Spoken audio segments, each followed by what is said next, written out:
Halo, salam jumpa lagi. Oke, kali ini kita kembali mengulas tentang perjuangan pembentukan Provinsi Flores dan Kepulauan. Hingga saat ini rencana pembentukan Provinsi Flores masih terkatung-katung. Terdapat beberapa hambatan yang masih menjadi kendala dalam rencana ini.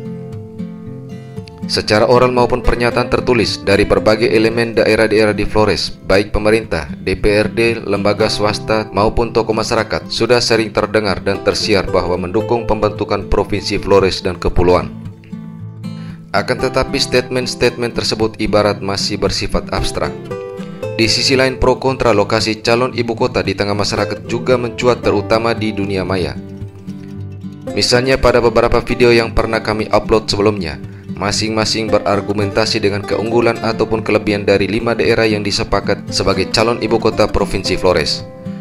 Kemudian yang terbaru muncul sebuah berita bahwa Mbai ditunjuk sebagai ibu kota Provinsi Flores oleh orang yang mengaku sebagai inisiator awal sekaligus ketua perdana P4KF yang kini menjadi sekretaris P4K.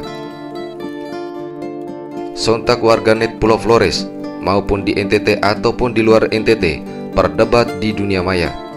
Tidak hanya tentang penunjukan Mbai sebagai calon tunggal ibu kota Provinsi Flores, namun sang inisiator pun menjadi bulan-bulanan warganet. Menurut warganet Flores, penunjukan ini tidak demokratis dan tidak melalui sebuah kajian.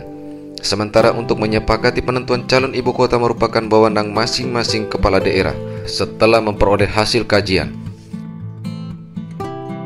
Sedangkan untuk melakukan kajian, 9 kepala daerah di Flores yang awalnya sudah menyepakati akan mengalokasikan dana untuk pengkajian calon ibu kota oleh tim independen, hingga saat ini pun belum terrealisasi.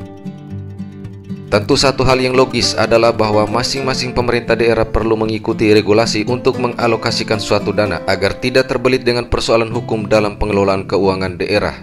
Dan proses pengalokasian dana pun ataupun juga untuk melahirkan sebuah keputusan mendukung harus melalui sebuah kesepakatan dalam suatu sidang paripurna bersama DPRD di masing-masing daerah.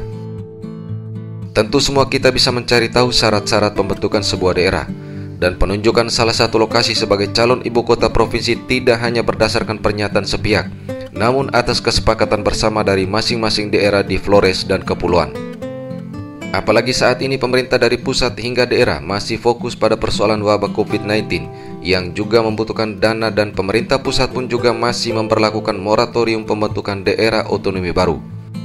Jika statement penunjukan Mbai sebagai calon tunggal ibu kota Provinsi Flores, semoga kabupaten-kabupaten lain yang ada di Flores dan Kepulauan tidak menarik diri yang ujungnya nanti akan menjadi benang kusut. Sehingga perjuangan pembentukan Flores dan Kepulauan ini diharapkan tidak memunculkan persoalan-persoalan baru yang pada akhirnya akan melunturkan semangat pembentukan Provinsi Flores dan Provinsi Flores kembali gagal.